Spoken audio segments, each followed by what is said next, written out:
Hey free-to-play gang, welcome back to another video. Now, I know some of you guys might be wondering, should you or should you not play Dislyte? Because I know this is a very contentious topic because Dislyte hasn't had the best start to its longevity, right? So for example, the first 3 months of the game was just full of like disappointment and all that kind of stuff that a lot of people have been spreading a lot of negativity about Dislyte. So now Dislyte is a household name for like bad updates, for example. But this is something that I want to explore for this video because I played this game for about 430 days right now. I've seen the good, I've seen the bad, and I've seen everything in between as well. So these are the things that I can talk about to be a little bit more objective about the current state of the game rather than you having to go by the word of mouth, for example, because the word of mouth is not really a good gauge of how Dislyte has turned out to be over the course of like the past 1 year. A lot of things have happened, but in order for me to explain to you whether is this game going to be good for you or not, please listen to the rest of this video and I'm going to break it up into small little sections. Now, for the first part of this video, this is probably going to be a really important topic to talk about because we're talking about a gacha game, right? Dislyte is definitely a gacha game. And how do we define what gacha is? It is by the summons that you can perform. So, the first question that we need to ask ourselves is how many summons can someone effectively get per month without needing to spend extra money? So like for example, free-to-play players, right? How many gold records can a typical free-to-player farm every single month? Let's figure this out. So for this topic that I'm going to share with you, I'm going to convert all of the Nexus crystals that we're going to obtain into gold records. So we are not going to have excess Nexus crystals. It is always going to be converted into gold records because I feel like a lot of people tend to not want to use it to refill, or rather to refill their stamina. Most people tend to use Nexus crystals to buy gold records. So let's check this out. The first place that we want to talk about is going to be the daily quest. So as you can see here, we get 50 Nexus crystals, we get another 50, and we get another 50 over here. So that's 150 Nexus crystals, which is equivalently 0.75 gold records. Next up, going into the club, we have the club weeklies, which unfortunately is just 50 Nexus crystals per week. And then moving on to the club help / the club wish. Every single time you complete one of your club stickers here, you are going to gain 5 pieces of your elemental fragments, and you need 20 of that for one single elemental record. So that's 25% of one elemental record every single day. Now next up, still in the club, right, there is the Sentinel Hunt. And what you notice is that whenever we get an EX or above score, right, at least an EX score, let's say I'm just going to blitz this, what you notice is that we also get 50 Nexus crystals per run. Right, as you can see here, I get 50 Nexus crystals per run, and we get 12 runs every single week, which means this totals to 600 Nexus crystals for free. Then sticking to the Sentinel Hunt itself, there is something called the Ultrasonic cheat, which I'll just call it the cheat. On average, every single week, you should be able to get at least, right, minimally about 1 elemental record per week, minimally. And then now let's move on to the shops in this game. So over here in the gold shop, on average we should expect to get about 1 gold record every single week via the gold shop. If you're able to observe the gold shop for all of its refreshers, which is like I think 6-hour blocks, right? If you can watch all of them, you are bound to get at least 1 gold record every single week. I do get more, but that's because I do refresh the shop every single day. And then the next shop is going to be the tournament shop. And as you can see here, we will get 6 elemental records every single week.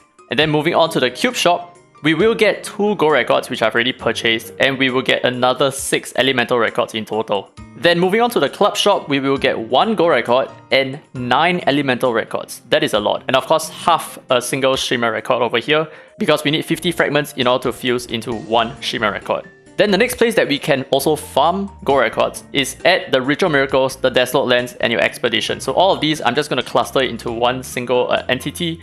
And by right, every single week, most players are going to get within the range of like 3 to 6. I'm going to say 4. So 4 gold records every single week seems like a very possible outcome by just farming a Ritual Miracles. Then next up, we have to talk about the bounties. So this is another place that has a lot of adjustments. So I can't see the rewards that I just obtained this week, unfortunately. But all in all, if I were to convert the gold record back into Nexus crystals and then the Nexus crystals back into gold records, we are looking at 5.25 gold records every single week as long as you complete all your bounties, which is a very easy task. Then next up, we need to take a look at the M Pass. So we go to events here, and we take a look at the M Pass. Now the M Pass, I'm only going to consider the free-to-play version of the M Pass, which is the Aqua M Pass, right? So in total, we will get 2.5 gold records worth of Nexus crystals here, and of course gold records itself. Then next up, let's take a look at the point wall, which is your PvP content. Now the thing is, I'm going to assume that you are a Point War 12 player, or at least you can manage Point War 12, because that is going to be quite feasible for free-to-play players. If you are more of a spender or you have like stronger relics, stronger equipment and all that, it is possible for you to climb to 0.118. But let's just say that you are 0.112, which means that every single week you're not going to get 1000 Nexus Crystals, you're actually only going to get 450, which is 2.25 gold records per week. Now sticking to Point War, or at least the theme of PvP, we have the Knockout. So I'm just going to assume that you're a player who is slightly competitive, and as such, you're actually going to be able to obtain top 30%, which is like the smallest rewards in terms of Nexus Crystals, which will be one single gold record every 3 weeks. I do believe that this resets every 3 weeks, so that's going to be one gold record every 3 weeks. And now let's move on to the next place where we can get even more gold records. Yes, the game gives a lot of gold records. So the next place that we are talking about is in the Infinite Miracle. There are 2 towers for us to get monthly rewards. So the first is going to be the Infinity Tower. And as you can see here, if you collect up to 48 star ratings, which is quite manageable as long as you have like the basic epic espers, right? Like you have your twins, you have your Longmian, Jiangman, these are going to be awesome. So if you can obtain 48 stars every single week, what you're actually looking at is 7 gold records and 1 shimmer record. Oh, and of course, 1 platinum record as well. Then now moving on to the Temporal Tower, which is like the easier tower content. What you notice is that every 10 floors, you will get 240 Nexus Crystals. So for example, 1 to 4 and 6 to 9, these will give you 30 Nexus Crystals per clear. But of course, on top of that, we also have a bunch of other summons over here, right? So we have a Platinum record, we have a Shimmer record, we have 5 more gold records here, for a grand total of 11 gold records, 1 Shimmer record, and 1 Platinum record. Now we are pretty much done with the standard content in this game, but that is definitely not all, because that is not all the content that we have, right? Those are just the standard content. We also have events. So let's take a look at the events that we have right now. So for example, we have the Hunter's Depot, which should come by quite frequently, and what we should expect from the Hunter's Depot is 5 gold records and 10 flow records. So that's going to be 5 gold records and 10 elemental records. I'm going to rename it to elemental records because we might see this again covering a different element in the future as well.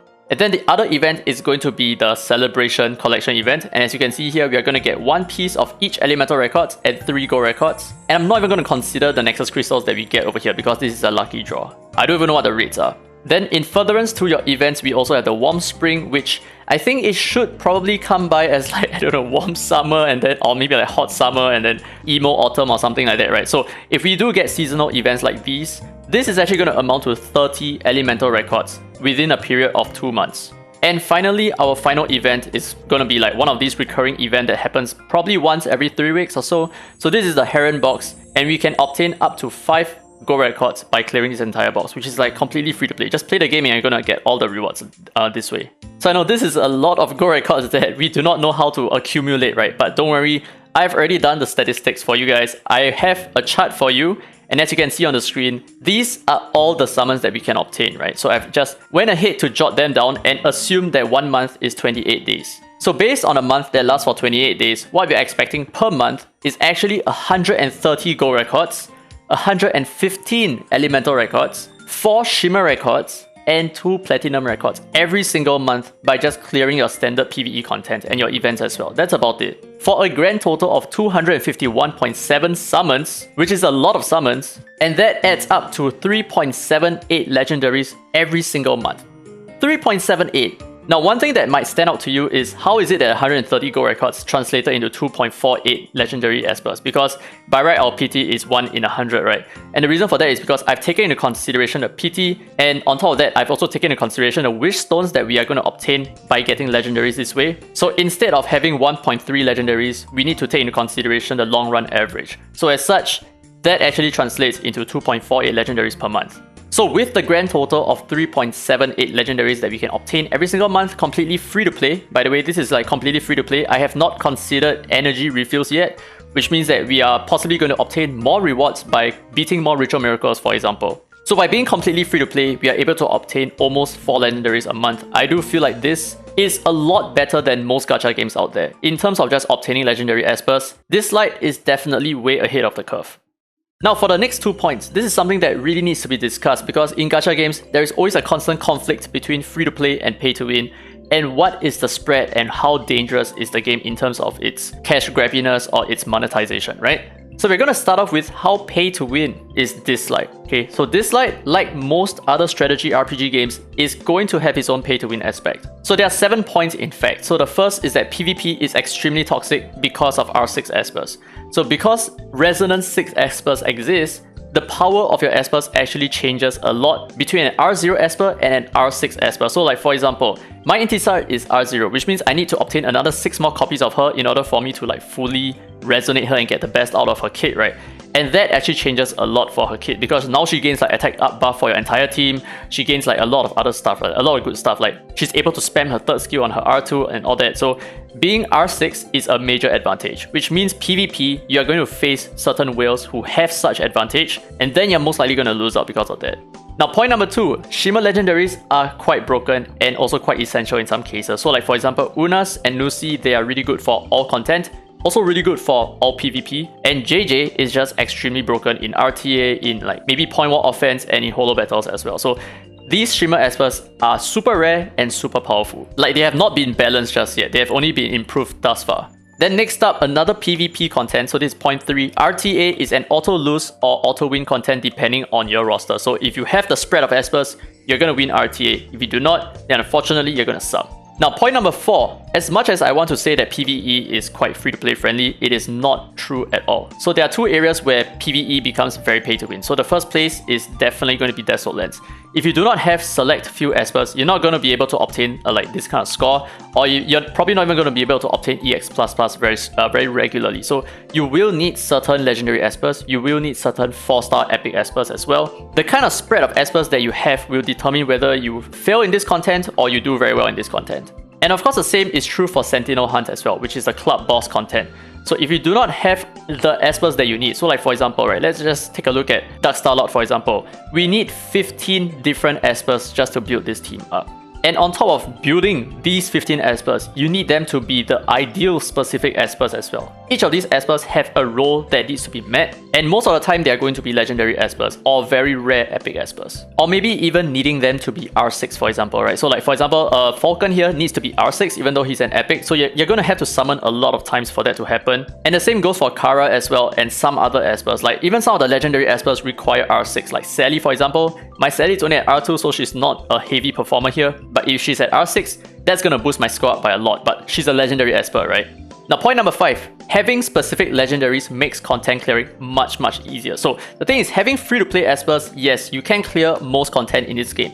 But the thing is, if you do not have certain legendary Espers, you're not going to be able to have super fast runtimes, for example. So the best example is probably going to be Chronos, right? If you do not have Ollie, if you do not have Gaius, you can forget about having a very fast runtime like 38 seconds. It's not going to happen. So without these Espers, you're looking at something about 2 minutes per run, which means that's going to eat into your daily grinding time, or that's going to eat into your daily memo chip amount that you have every single day. Now, point number 6, this is something really close to home as well. Legendary Abilimons are extremely hard to come by. So in total, depending on the content that you can clear, you can get about 7 to 9 Legendary Abilimons every single month, which is not enough to even complete one single Esper every month, because you need about 12 Legendary Abilimons to complete one single Esper. And of course, this excludes Knockout, because Knockout is extremely pay to win, right? Only the top 64 players can get 3 Legendary Abilimons every single, however long this cycle lasts, which I think is like 3 weeks. So because of the pay-to-win nature of this, I'm just going to exclude it. I think most players are not going to be able to obtain Legendary Abilimons this way. And my final pay-to-win point number 7.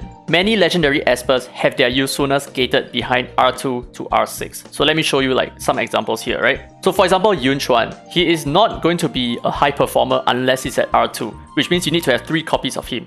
And the reason for that is so that his passive will now allow your allies to attack the enemy, so that he will jump in to assist as well. It's a very big difference between R1 and R2. It's a world of difference. But of course, there are some other Espers like I talked about. So Sally, for example, right? She needs to be R6 in order for her to be broken. Like if she's below R6 at R5 and below, she's like average Esper. But at R6, because she starts off with this Sweet Harvest effect, she becomes extremely broken. And of course, on top of that, she can take actions during the Sweet Harvest state, which is like, oh my god, chef's kiss.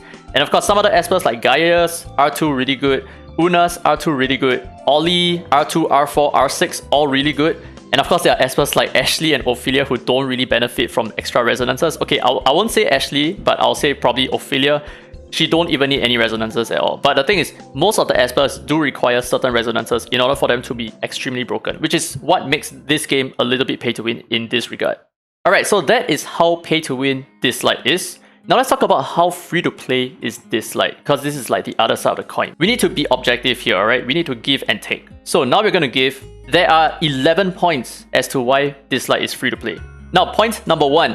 Most PvE content in this game, alright, I say most, can be beaten with free options. So your tower content, absolutely yes. Your Desolate Lands, no. Your Ritual Miracles, yes, sort of yes. Calamity Island also, yes. That is great, right? So most PvE content can be beaten with free options like epic espers and rare espers. Now, point number 2.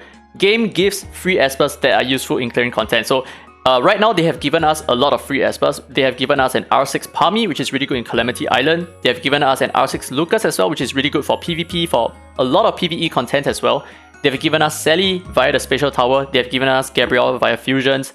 And they're going to give us even more, so like Jin Yu Yao, for example, and Phantom Sisters, and a bunch of other new espers like Camille, going to be R6 esper as well, and a lot of stuff like Uday. So like each of these events, they seem to give us free espers as well. So that is really nice. And now pointer number 3, constant updates with lots of rewards. So every single update, they seem to give us many events that just gives us a lot of stuff, like a lot of Ascension boxes, a lot of Go records, a lot of Elemental records, a lot of like reset stones, all that kind of good stuff. A lot of things to be had in each of their updates, which happens every 3 weeks. So that's a really good thing about this game. It just feels really fresh. And then pointer number 4, there is also event login bonuses. There's a lot of it, right? So right now there is the Warm Spring login event, and there is of course your daily login itself, which I forgot to include in the Go record calculation. So there's a lot of freebies and a lot of reasons to make you want to log back in again. Now, pointer number 5, there are many different places for you to get materials. So if you need to have EXP and gold, you can go to Sonic Rift. If you need to like buy certain materials, certain maybe Experimon, Starimon, whatever, you can go to the shops. Or if you're looking for some other specific stuff, you can go to club content or maybe even a tower content, because those give you like legendary ability mods, they give you shimmer records, they give you a lot of stuff, like Nexus crystals as well. Now, point number 6, the wish pool in this game. Okay, I need to like back out of this for a little bit. So the wish pool in this game allows you to pick the esper that you want. Oh, I just realized I do not have wish pool on this account because I have all the espers in the game. So the thing is, if you do not have all the espers in the game, there is going to be another option here called the wish. And with the wish, you can specifically choose the esper that you need or the esper that you want. And you can buy that esper directly with the wish stones that you can obtain. And how you get wish stones is basically every single legendary that you summon via Go records is going to get you 20 wish stones. So you just need to summon 5 legendaries via Go records, and you can buy any one esper that you want from the wish pool. And now on top of that, this is something else that I can showcase, which is the resonance pool. This is a little bit different from the wish pool because the wish pool, you can only summon for espers that you do not have. But for the resonance pool, you can summon for espers that you already have by consuming 100 wish stones. It's the same currency that I just talked about. And we will get one of these espers that we have put over here. We can select who we want up in this spot. And that's going to allow us to reso the espers a little bit more effectively this way, which is a really handy thing. So for example, if I just need like one more copy of Brewster for me to unlock R2, that's going to happen. If I just need one more copy of Tricky in order to get him to R6, that is also going to happen. Very easy. It's both free to play and pay to win at the same time because it's easy for like whales to complete all of their espers this way. And pointer number 8, now that we are still at the Echo, look at the 2 events over here, right? We can also use wish stones to buy the exact esper that we want. So for example, during this event, we have Ethan over here. We can choose to buy 7 copies of Ethan if we have the currency to fully R6 him, to fully Reso 6 him at the start. So we can save up for when we need it the most, when we need the wish stones to be used the most. Like for example, one esper that you really want, maybe you want Ashley, you can definitely get her to R6. I do not recommend this, by the way. Now, pointer number 5, and that is a video that I just covered recently, which is the best espers to clear content actually comes completely free to play within the first week of playing. So these espers are Jiangman, these espers are also the twins. So these 3 espers are so powerful for clearing PvE content, be it the story mode, be it like, you know, easy, hard, purgatory, hell difficulties, spatial tower, temporal tower, infinity tower. These 3 espers are key over there. So it's very easy for you to clear content in this game by just having some of these free espers at your disposal.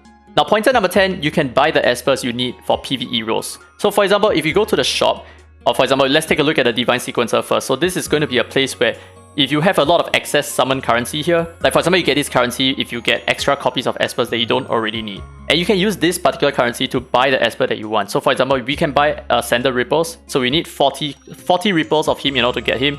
So this is going to take us 2 months to obtain. And the same goes for Dahlia, Louis, and Asenath as well. So you can buy the espers that you need in order to clear certain content. And Sender is good for Apex, Dahlia is good for Kronos, Louis is good for Fafnir. And of course, on top of that, we need to take a look at the other shops. Because in the same vein, right, we can also buy, like, okay, we don't really need Dona, but in the Cube shop, you can buy the twins. You can buy more copies of twins in case you want to R6 them as soon as possible. And you can go to the club shop to buy Fabrice copies, which is really good for holo battles and some other content in this game. And then finally, point 11, okay? Rare and epic abilimons are super freaking common. They are not the same as your legendary abilimons. Those are super rare.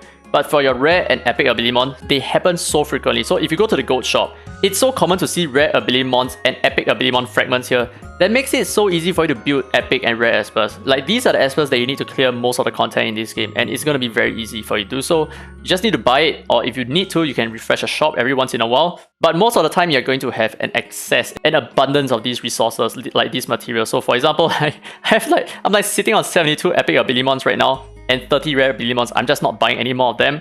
So they do get super generous in terms of rare and epic abilimons. Now, to end off this video, we have the fourth and final chapter.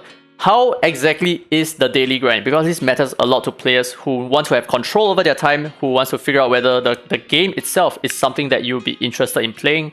That is a very important question that needs to be answered. Now, I'm going to be very objective and very honest with the game itself. Okay, so if this is not something that you enjoy, then this is probably not going to be the game for you. We have 8 pointers over here. And I apologize for that.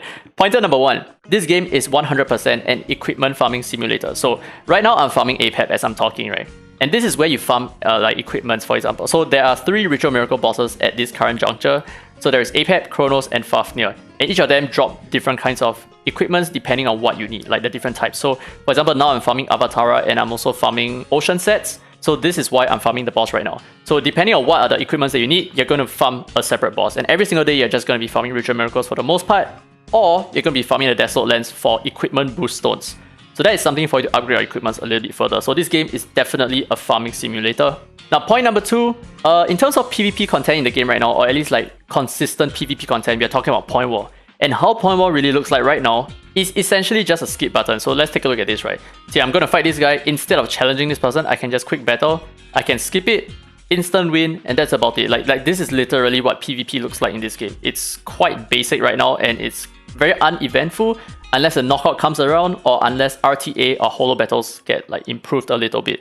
But for the most part, right now, PvP is kind of bland. Now, point number 3, your daily quests, believe it or not, can be done within 5 minutes. Like in this game, as long as you have the Blitz chips at hand, you can complete your daily quest within 5 minutes. It's very easy.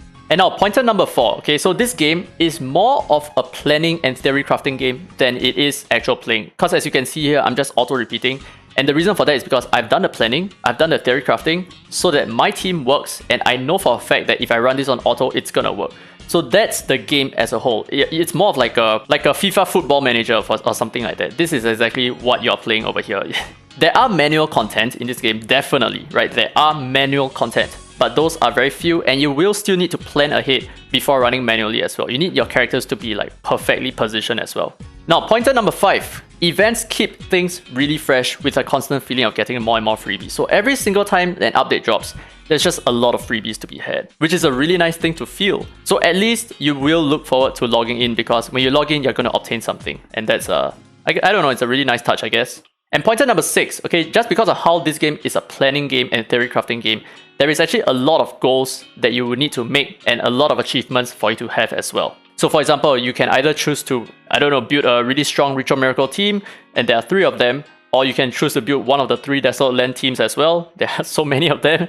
And you can also choose to fuse certain espers. So like for example, in the Esper Fusion, which will be updated really soon, you can choose to get, you know, R6 copies of any of these espers that you have yet to do so. So these are some of the goals that you can have in the game. And there's many, many little goals like that. Or like, I don't know, maybe even like clearing the tower itself. So some people might find it a little bit challenging, and as such, it is also a good idea for you to try to build a team that is able to beat the tower content. Which is also a segue to my 7th point, which is the monthly towers. There are 2 of them, and they do give you a pretty good feeling of accomplishment, because as you are clearing this, you're going to get a lot of massive rewards. And they are generally okay difficulty. They are kind of tough for mid-game players, but for the most part, they are quite achievable, which will then give you that satisfaction as well.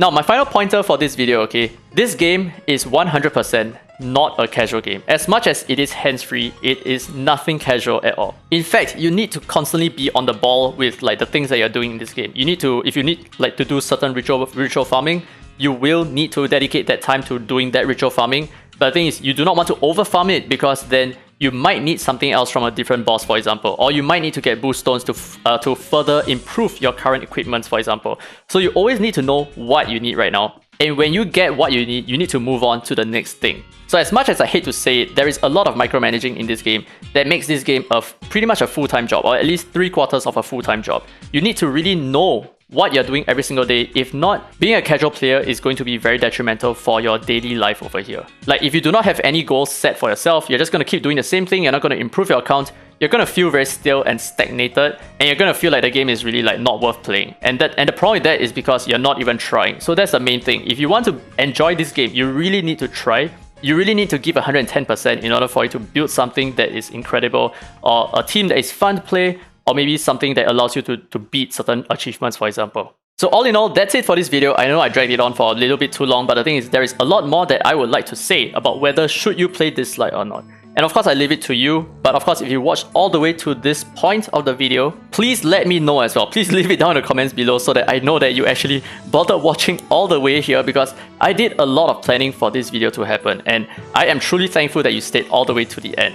Anyway, with that said, if you have any other questions, leave it down in the comment section below. I'll get back to you as soon as I can. And if you enjoyed today's content, don't forget to leave a thumbs up. It really helps the channel, and subscribe for more Dislyte content. Now with that said, this has been Dairy Free to Play, and as always, I will see you in the next video. Well, hopefully, I hope you guys choose to play Dislyte, I guess.